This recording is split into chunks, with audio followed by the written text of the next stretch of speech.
নমস্কার। আজকে একটা ছোট্ট কথা বলবো ক্রিকেট নিয়ে। এটা ক্রিকেটের ব্যাটিং টিপস আমি দিয়ে দিচ্ছি, ব্যাটের কোন পার্টকে কি বলা হয়। তা ব্যাট তো আপনি করবেন, তো তার আগে জেনে নিন যে ব্যাটের কোন অংশে কী বলা হয়। এই মুহূর্তে দেখতে পাচ্ছেন আমার হাতে একটা বিডিএমের ব্যাট রয়েছে, বিডিএম কোম্পানির ব্যাট। হ্যাঁ, তো ব্যাটের কোন পার্টকে কি বলা হয় এটা কিন্তু জানা খুব ভাইটাল জিনিস। মাথায় রাখবেন, এই সমস্ত কিছু ফেলে দেওয়ার কোনো কথা না, এগুলো সবই ভাইটাল পার্ট। আপনাকে জানতে হবে ব্যাটের কোন পার্টকে কী বলা হয়।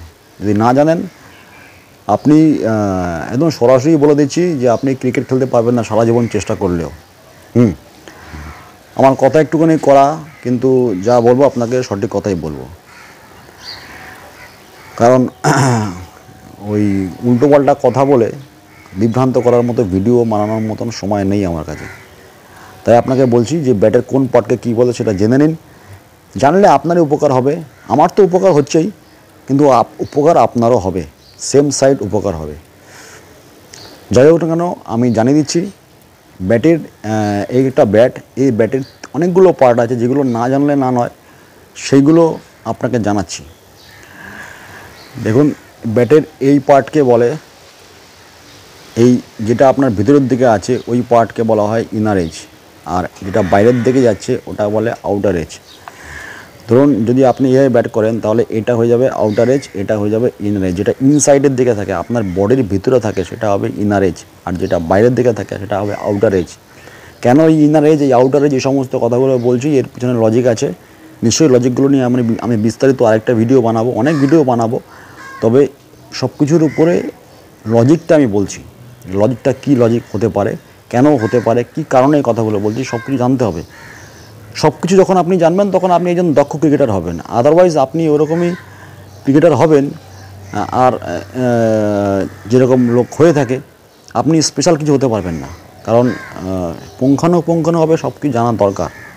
কারণ যদি পুঙ্খানুপুঙ্খানুভাবে আপনি সব কিছু না জানেন, আপনি কখনোই বড় মাপের ক্রিকেটার হতে পারবেন না, নিজেকে আলাদা করে তুলতে পারবেন না। এই কি বললাম, ইনার এজ, আউটার এজ। এবার এই মিডিল যে অংশটা দেখতে পাচ্ছেন, এই মিডিল অংশটাকে বলা হয় স্প্লাইস। কি বলে? Splice, right?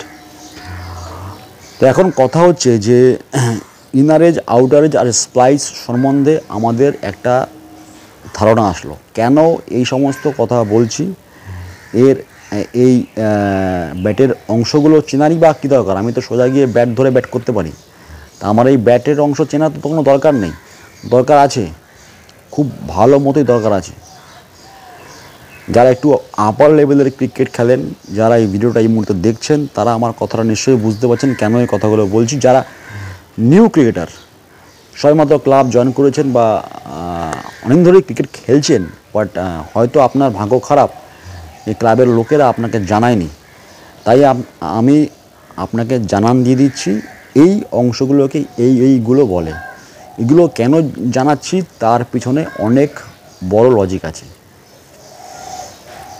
বিস্তারিত আলোচনা আমি কালকে করব আবার, বা নেক্সট ভিডিওতে করব আবার, যে কেন এই পার্টগুলো আপনাকে দেখালাম, এই পার্টগুলো দেখানোর কারণটা কি। Thank you so much.